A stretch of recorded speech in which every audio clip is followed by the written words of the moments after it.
Well, I really hope you like the movie. We appreciate your viewing time. Spent a lot of time trying to, film it and edit it and so forth. So, yeah, stay tuned. And also, there's a bonus feature at the end of my film, which is about how to set up the bike, the whole prep thing, really. So, stick with that. And there'll be plenty of more material to come. Thank you very much indeed.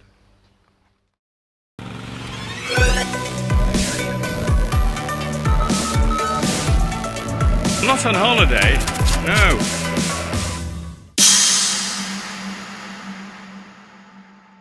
Well, that's it. Bike uncrated and unpacked from the plane, JFK Airport in New York.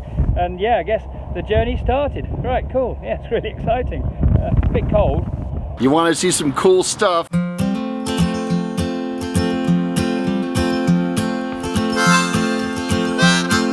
How would you describe a redneck? Just a country hillbilly. Okay, Joe, far away. Okay, you're out here in the Chihuahuan Desert. Twilight on a paper towel, the moon is hanging low. Broken silence when you hear that whistle blow. Red light in the sky tonight leads me on to bed. Well, this is Long Beach, California. I need the rest. Quiet, calm, peaceful, genteel. Well, this day's gone to my head. It's away from the hustle and bustle of the highway and the interstate. And the leaves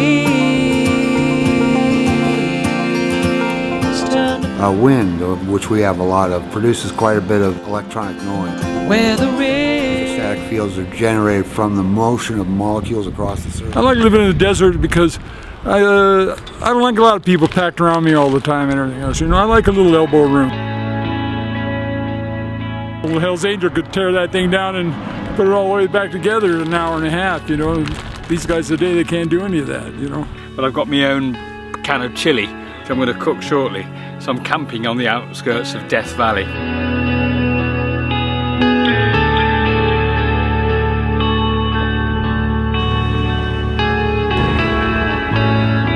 By the Apache Indian Road. And then I went also to the Borax Works. And there's so many funny little things which, I've never seen before.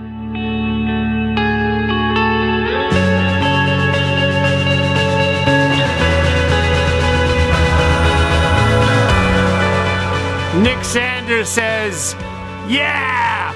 Go Nick Sanders!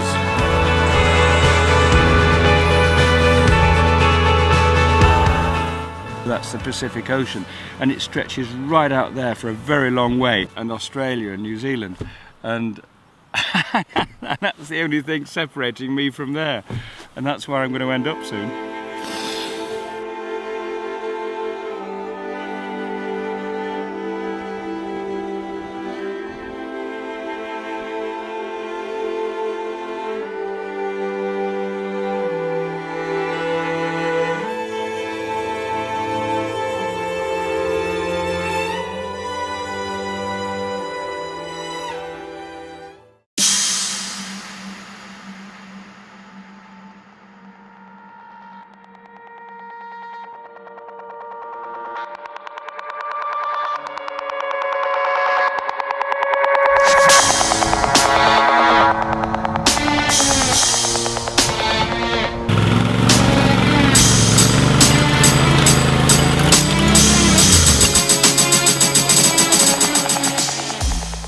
I hate getting stuck in sand, but you could have spotted that. I mean, it was a hill of sand and I rode into it.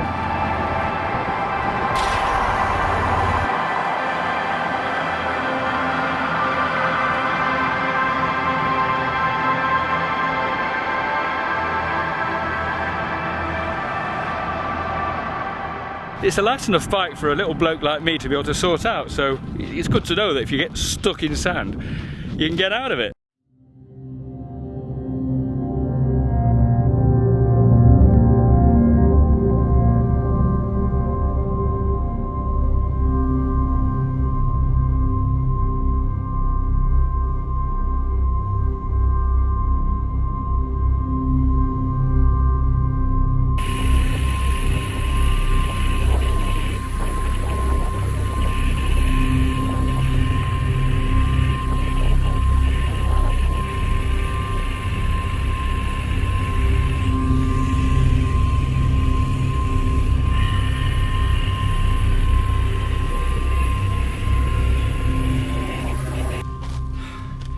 Well, I'm in midway down Baja, California, and it's really nice actually. There's not much traffic. I feel as if I've virtually got the whole peninsula to myself. I never get the chance historically to look around. I'm always on a schedule. I'm still able now to slow down, look around, and it's a kind of POV for maybe people who just can't get out here, and so I'm your eyes really. You see this journey through me, I suppose, if you want to.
This is really great. I can't believe it, but the police federal here, I wasn't running out of petrol, but I was a bit low. And they went out and they went to get some petrol for me, and they've really helped out. That's brilliant. Oh, and they're even cleaning my bike. That's absolutely amazing. They are so kind.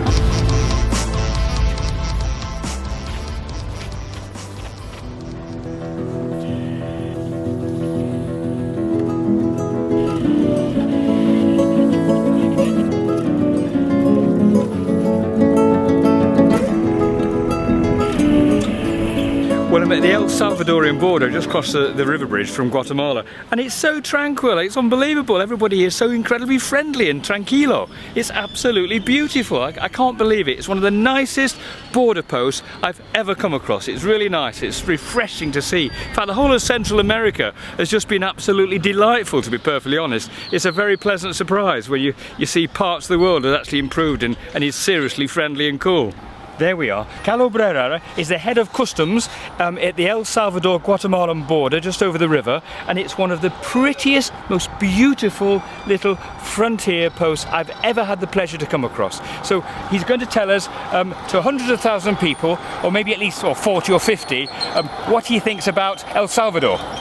Welcome to El Salvador. It's a nice country. That's great. It is a lovely country, thank you. Marvellous.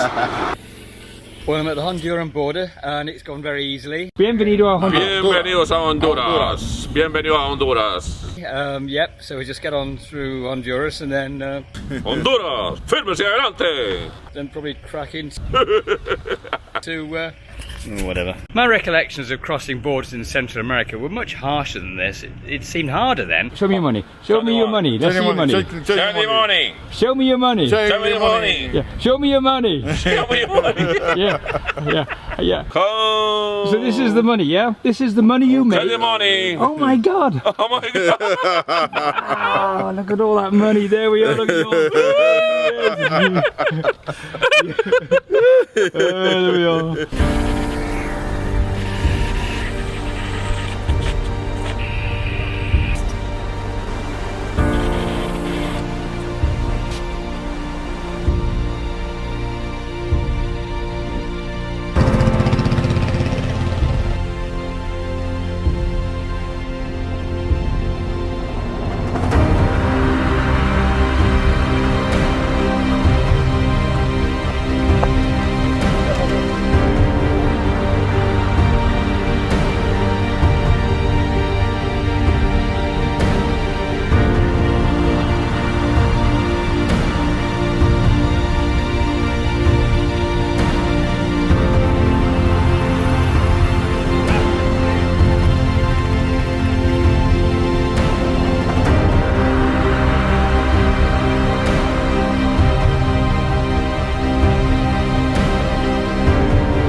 happened in a very quick story is I just got burnt out on the system, what everything the world tells you you're supposed to want and strive to get. And I went out and did it out of just spite at a very young age. I was angry and just had a hunch I'd been lied to. And so my wife and I decided to move here, and we sold everything we had, quit my businesses that were doing really well that I built from nothing, and moved to Nicaragua, the second poorest country in our hemisphere.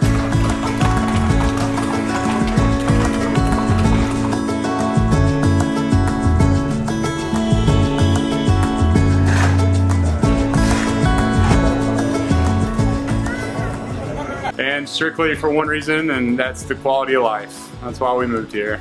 And we came here and we found a real community with people our age looking for the same things from all corners of Earth.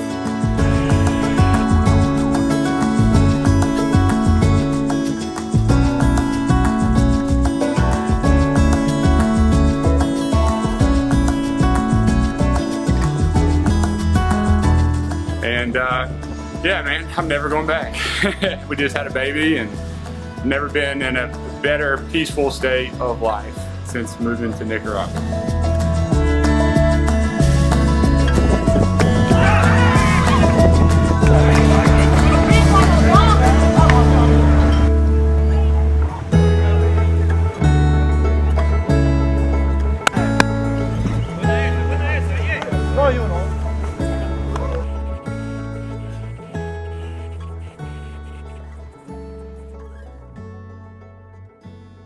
I couldn't leave them behind. You know, they were a part of me. And every single one that I brought, I rebuilt myself and restored. They just meant too much to me. And if I was moving here, they're moving with me. And that was the only option. I had to bring them. I just like the freedom of the road. I like the wind in your hair. I like the ability to just go anywhere and navigate through anything. Sand, rocks, you know, places people can't go. And it's where you used to go on a horse, right? Take your horse and go up and down all these places and explore all these roads, and now you take your motor horse, you know. And that's what I really find liberating and free and exciting, is about having, you know, an engine underneath your butt.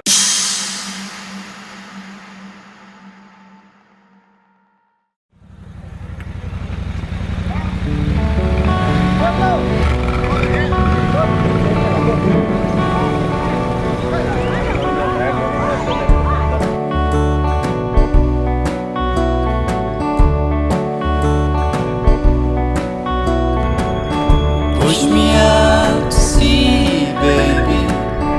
It's the best thing for us both. I'll be happy out there, baby. Fish below and stars above. And you'll be happier without me.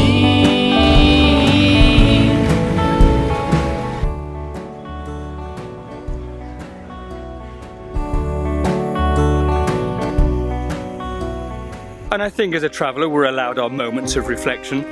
Life here is not so processed. You know, we live in a processed world where everything is just 2 or 3 steps away from really what we understand. And here, walk on the land, they till the land, they grow from the land, and they eat from the land.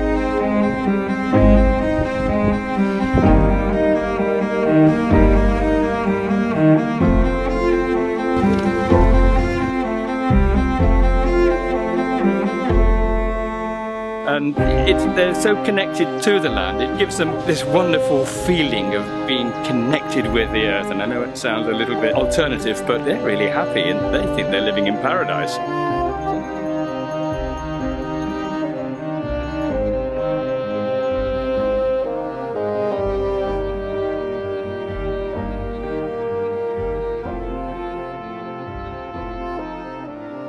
What do you like about motorcycling? Well, the story. When I was a kid, about 14 years old, my uncle, he used to repair Harley Davidson, and I used to help him. And from that time, I got addicted. When you ride a bike, how do you feel? The feelings is great, enjoying the scenery, looking at the nature, and the wind in your face, riding in the wind is something great. Yesterday is gone like the tide, it's gone like the night. The stars in the sky and the sun is here to wash over you, to make you brand new, show you how to shine. And let's forget the things we can't change, the tears and the shame. We've so much to gain if our hearts beat for the here and the now. We'll make it somehow. What do you say? Look out at the world, wonder where it goes. Feel the wind in your hair, grass in your toes. Let go of your cares, only you will know what sets your soul on fire.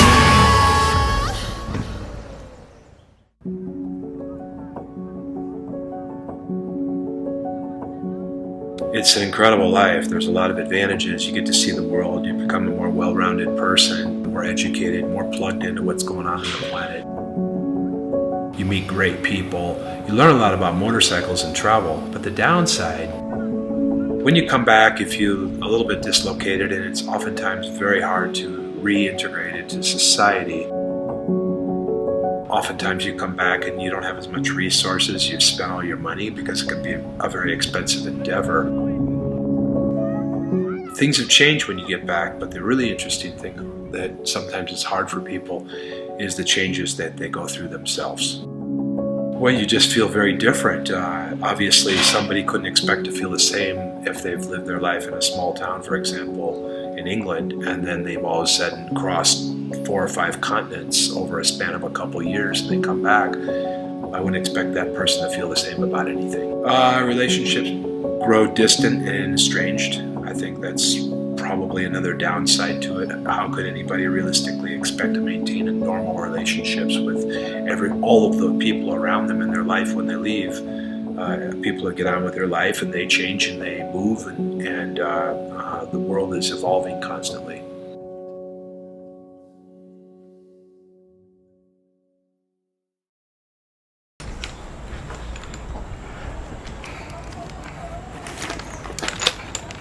When I was going around the world in an R1 in 19 days, 4 hours, I was going so fast and so hard and so furious. I hardly ever saw stuff like this. It was always seeing life from the saddle. And it was the same with the incredible ride. When I went from the length of the Americas, from Ushuaia to Prudhoe Bay in 21 days, 8 hours, and the Super Tenere. Again, it was hard work all the time. It was very much record breaking, and I never had the opportunity to see places like this. And just look at this, just look at the view. It's remarkable.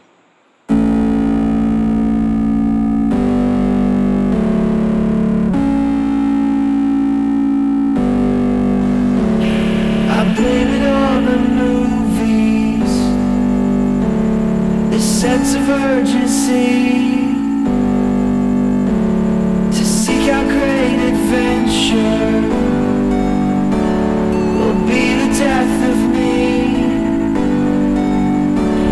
I caught my own reflection on the surface of the sea. The captain reached his hand out and said, Llegámosla porque no es la copa y nos embalamos con... ¡Ajá! ¡Qué orgullo! Coja pelos manillaba que... ¡Uy, qué orgullo! Mira, pelo. ¡Viva Colombia! ¡Qué bien! ¡Viva Colombia! ¡Viva Colombia! ¡Viva Colombia! ¡Qué bello eres, Colombia! ¡Oh, qué Colombia! ¡Colombia lindo y hermoso, amigo mío! From Cuenca, one of the most beautiful cities in Ecuador, and across the mountain pass to the Peruvian border, and through the Cajas National Park, and past the 12,000-foot mountain of Tres Cruces, Ecuador. Stunning, stunning, stunning. And I think this is why it takes me forever to get anywhere, because I meet such amazing characters like that. And I don't want to think it's like I'm being exploitative.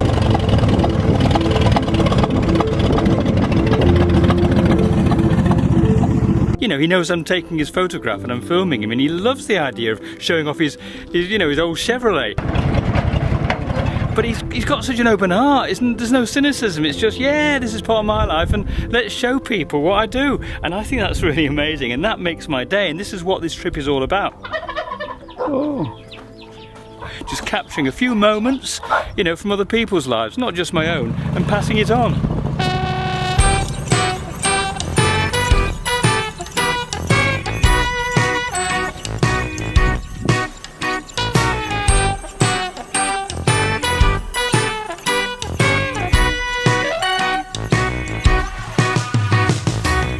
It doesn't matter where you come from or in which body you think you belong. It doesn't matter what clothes you put on. Nothing matters in this song. Now we don't care about the color of your skin or the religion you believe. There is a law called Parkinson's law, and in terms of space, the more space you've got, the more stuff you want to put in it, to fill it. Door is open, come and sing. And it's the same with time. The more time you've got, the more things you want to do and see, and in my case, ride and film. And I've got more time than I've ever had before. And I'm doing more things than I've ever done before. It's an interesting irony, actually. I don't feel I've got enough time. And it's kind of frustrating, which is a very interesting conundrum. I'm crazy, I'm funny. Not straight. I really do have to get on to Bolivia. We're all mad differently. Some are mad about boys. Some are mad about girls. Well, here we are again in one of the most beautiful places in the world in southern Peru. I'm Billy No Mates, me. I haven't got any friends. I'm always on my own. I better get back on the bike again. I didn't mean to do any filming today, but I've suddenly rediscovered the coastline of southern Peru, and it's without doubt the most beautiful coastline in the world. It just makes every other coastline inferior by comparison. It's stupendous. I'm so excited. I filled up my camera or the memory, and I'm having to download it on the side of the road into my computer. It's just not what I expected from today. So here's the bike.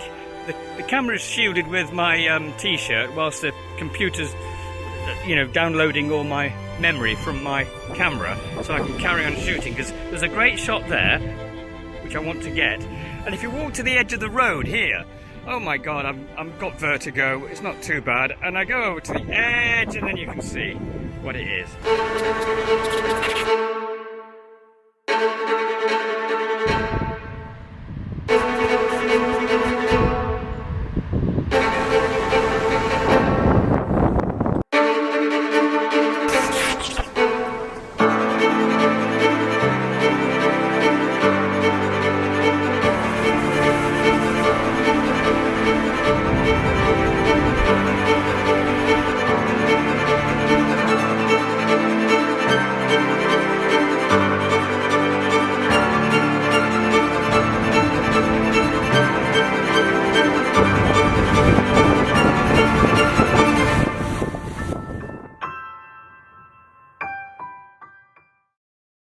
What's special about Uyuni?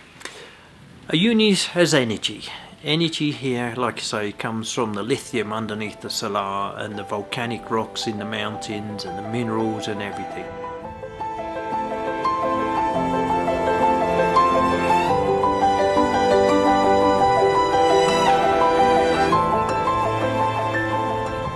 But the beauty of Uyuni, people come here just for the salt lake, but the mountains are fantastic. The variety of riding here, they're getting away from it. The hot springs, there's hot springs everywhere with thermal energy, you know. It's just a great place to live. The freedom we have here is great, you know. On your motorcycle, away you go, and yeah, nobody says anything. You've got freedom.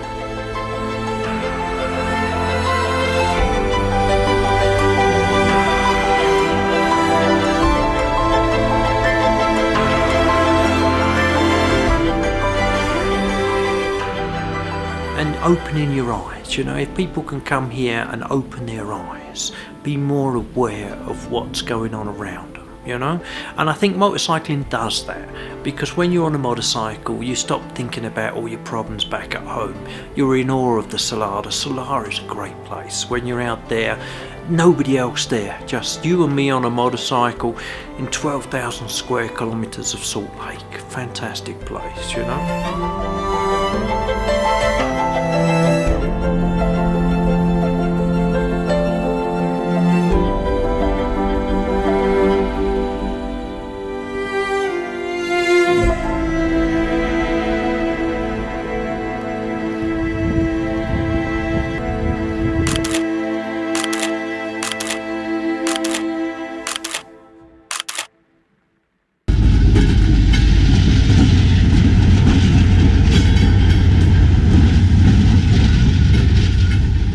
This is quite interesting. It's the train cemetery of Uyuni, and the town served in the past as a distribution hub for the trains carrying minerals, mostly silver, on the way to the Pacific Ocean ports. And the train lines were actually built by British engineers around about 1870. They all came over, built the trains, built the train lines, mostly to transport hundreds of tons of silver from Bolivia over to Chile. And at the time, the Brazilian president was the richest man in the world, and it actually created a sizable British community here in the town of Uyuni. Well, the train museum was nice, but you can't beat the real thing. I'm back on the road now, and you know that you love that feeling when you're about to start a new ride and you've checked the bike, it's all okay, and you're all loaded, you're happy, and you're going on quite a dramatic ride, which is in this particular instance across the Andes, which I'm quite excited about.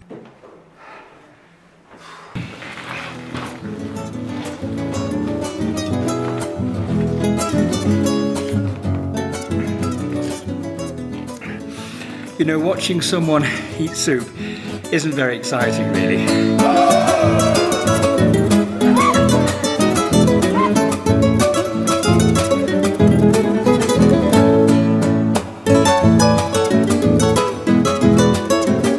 When you know they've ridden for 2.5 months and 16,000 miles all the way across America, Central America and South America to the top of the Andes at 15,000 feet, to a place you might consider is in the middle of nowhere.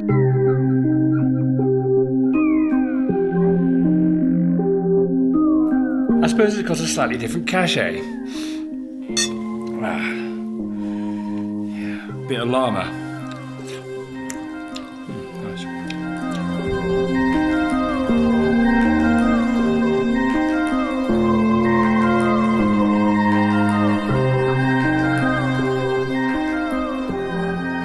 I'm right at the top of the Andes, absolutely at the summit, and that was a lucky one. There's a massive thunderstorm just following me, and I thought I was going to get absolutely soaking wet and not be able to do any filming and get the drone out, but I did. Got some nice filming with the bike coming towards camera and so forth, did the business, and now I can go down the other side and descend down the Andes to Aliag and the Chilean Bolivian border.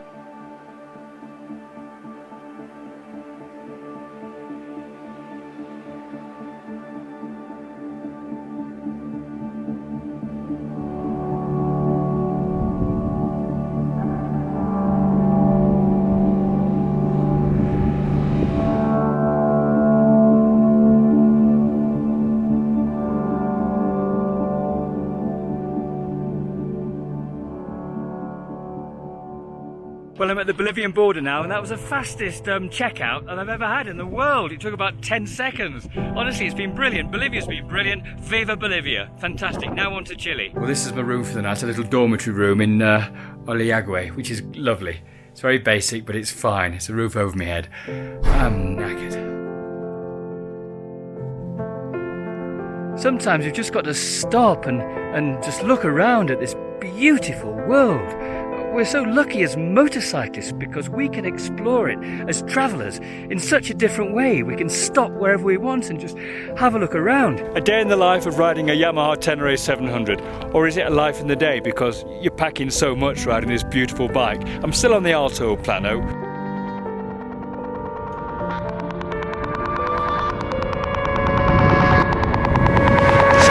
We live in such a beautiful place. I mean, you don't have to go as far as Chile in the Andes to explore this great beauty. This used to be a much quieter crossing of the Andes. And they're actually building a road, so before long there'll be a proper tarmac road all the way from Bolivia into northern Chile. But it just goes to prove that the world actually is being paved. I've been up to 4,500 metres. And I was riding out of Chile, which was extraordinary riding once again.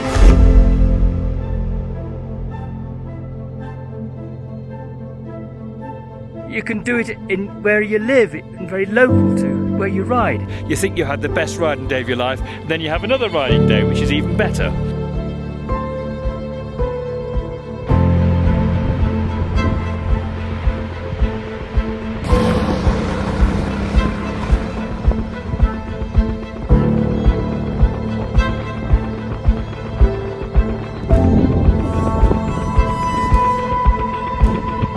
You've just got to be aware that you've got to look around and breathe in the air and smell the coffee. And then the next day, I find a bloke, or he finds me. I'm just standing on the side of the road next to my bike, just having a think, and he's on a Tenere 700 as well, and he knows me. So guess what? It makes me a coffee.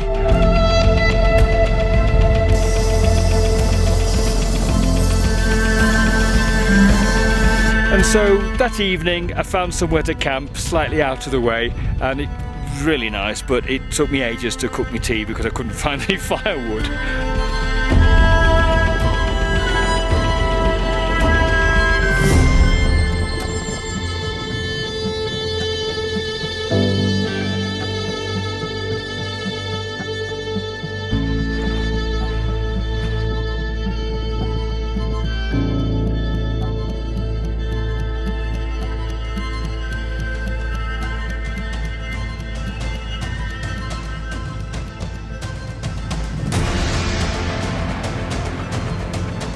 What do you think about South America as a motorbiking destination? There are so many things to see in South America, so many different countries, different cultures.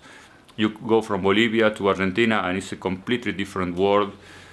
In terms of culture, landscape is also different. There are many things to experience. I mean, you know that person that stands in the doorway at a party and doesn't seem to move? Well, the geeks will rule the world because he's rather clever. Because the whole party has to pass through that doorway in order to get to where it needs to get to, and he doesn't have to move. There's not many places in the world where you have the opportunity to ride a bike to 4,900 meters above sea level, maybe in the Himalayas. But in order to do that, you have to ride for days and days and days in the middle of nowhere. Ushuaia is a little bit like that because it's the most southernmost city in the world. Here in South America, you can ride from sea level to 5,000 meters in 2 hours. And then you go down the Andes to the other side. It's at the very southern tip of the Americas, and any motorcyclist who aims to ride the Americas and coming south from New York will need to get there. The Andes is the longest mountain range in the world. They go from Antarctic continent all the way up to Alaska. So imagine how many mountain crosses or mountain passes you can do only in Argentina and Bolivia, for example. It's great. Ushuaia doesn't have to move because the party comes to it. And it's really rather wonderful. And it's far away from anywhere. And it's definitely worth getting to when you get to it. And it's safe. Today people will pay a lot of attention to that, which is fine. It's a very safe place to stay. Either country in South America, it's safe. If you know where to stay with a bike, there's absolutely no problem. No problem at all.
Well, I think it's probably a little bit eccentric for Australians. I've got my own particular way of doing things. It goes back to my bicycling days when I used to put all my stuff on the front of the bike, partly because it would distribute the weight.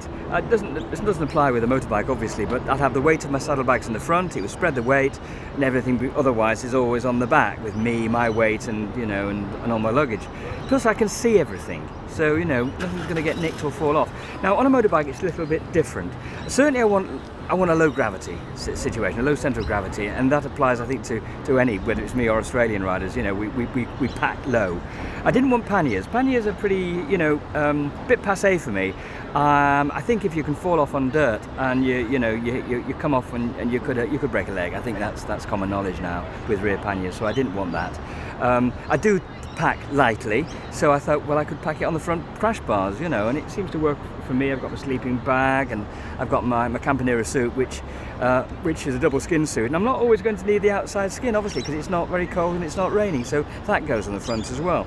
Very little on the back. On the back really is going to be my camping stuff, because I'll be camping a lot, and I've just got a tent, a sleeping bag, and a roll mat, and obviously I've got a little stick stove and a light.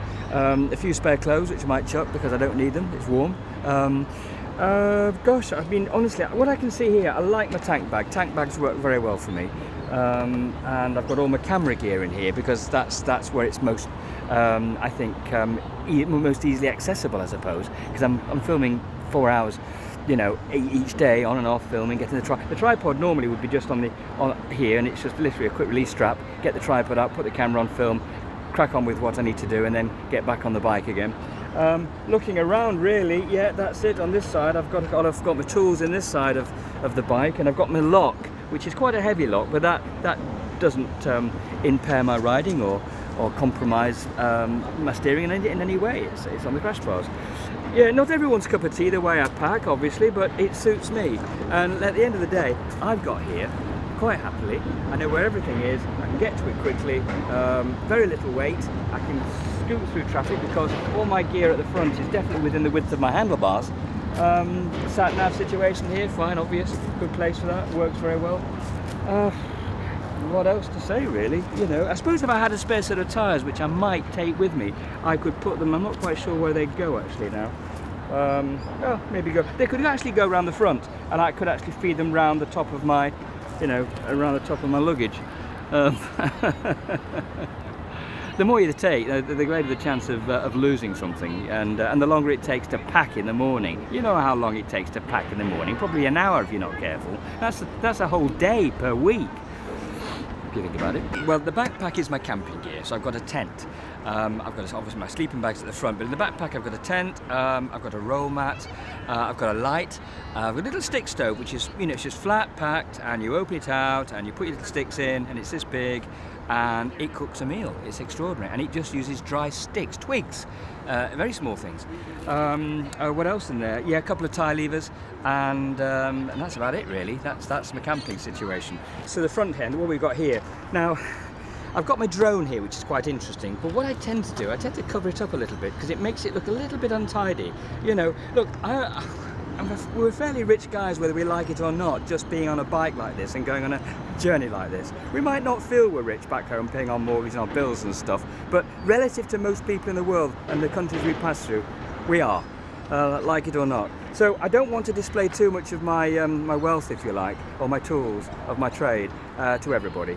So that is my drone, although you wouldn't know it. Yeah, okay, here's the Tenere suit. This will stay here. This is well taped onto the bike because I doubt if I'll be using it, you know, unless it's obviously going to rain. It's certainly going to be warm enough for the next 7 weeks.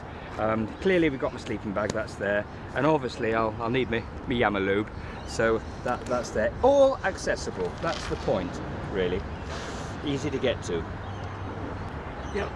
Right, well, you know, yes, I did ask for the accessory, the Yamaha lights, and they do work very well.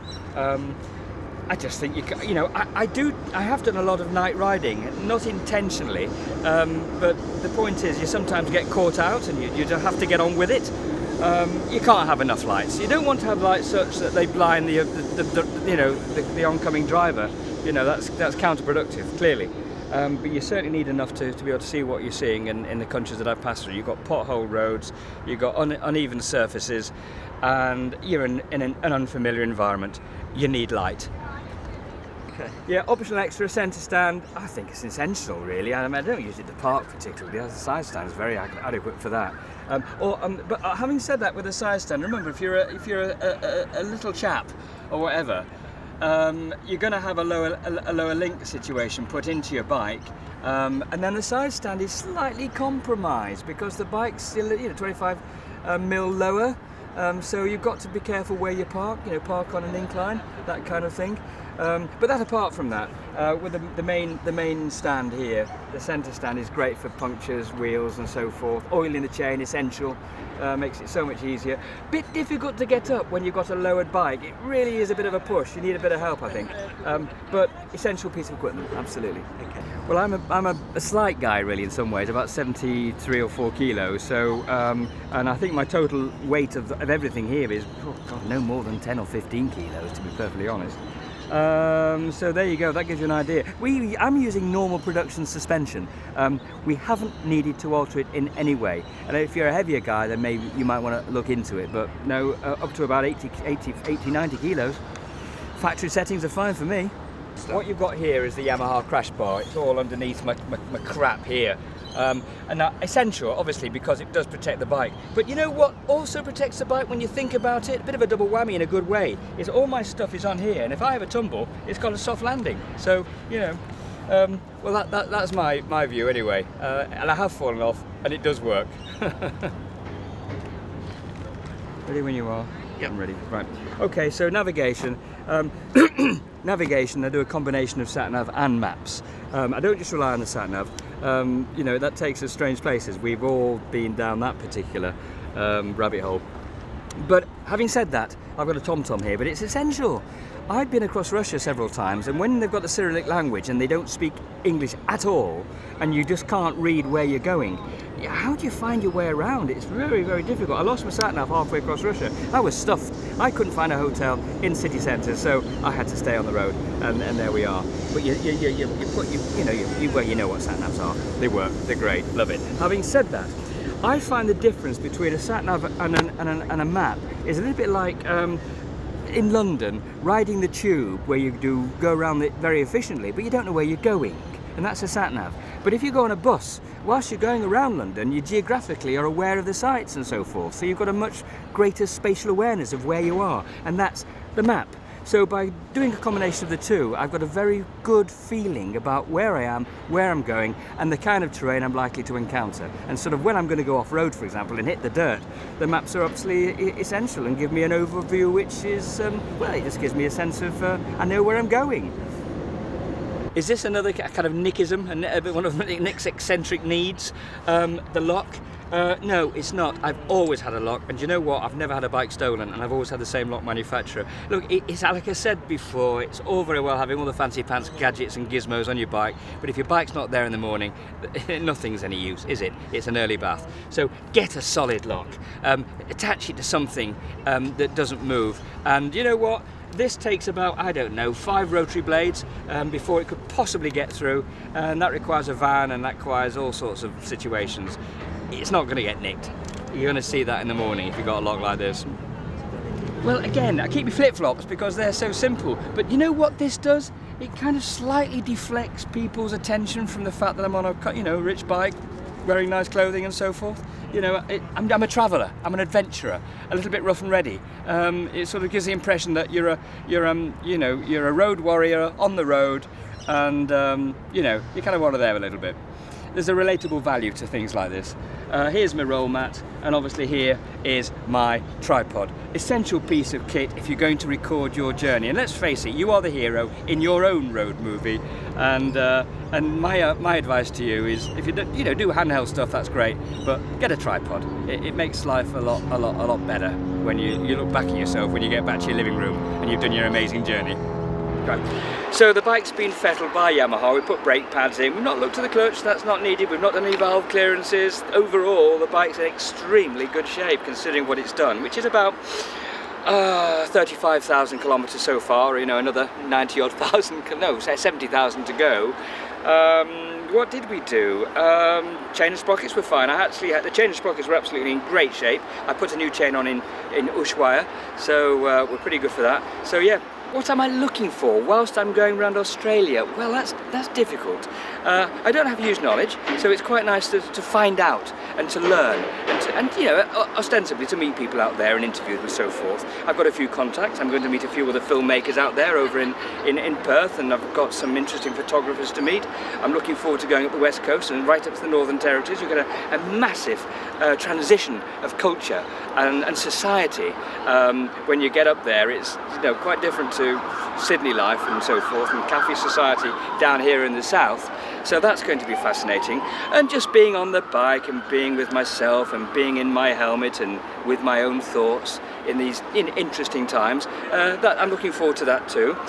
Well, you know, the bike is infinitely tested already now, not just by me, by all sorts of adventurers out there. It's clearly as robust off-road as it is on-road. It is genuinely a dual-purpose adventure bike. It's the bike I think we have been waiting for. I'm thoroughly enjoying it, and I have no qualms about it doing the rest of the journey faultlessly. And that means I can get on with the rest of my job, which isn't to do with, actually, well, it is to do with riding the bike, but it's not to do with fixing a bike. A lot of people, they're the fixers, they're the mechanics of the world. Me, I'm the kind of the poet artist, if you like. I can't fix bikes, but I can write about them, I can film them, and I can talk about them to some degree. So I just hope that whilst I'm going around Australia now and trying to, you know, Nick's view of Oz, for whatever that means, let's have some fun, let's have some interaction. Send me your comments, and let's just put a smile on our faces, ladies and gentlemen. Thank you very much indeed.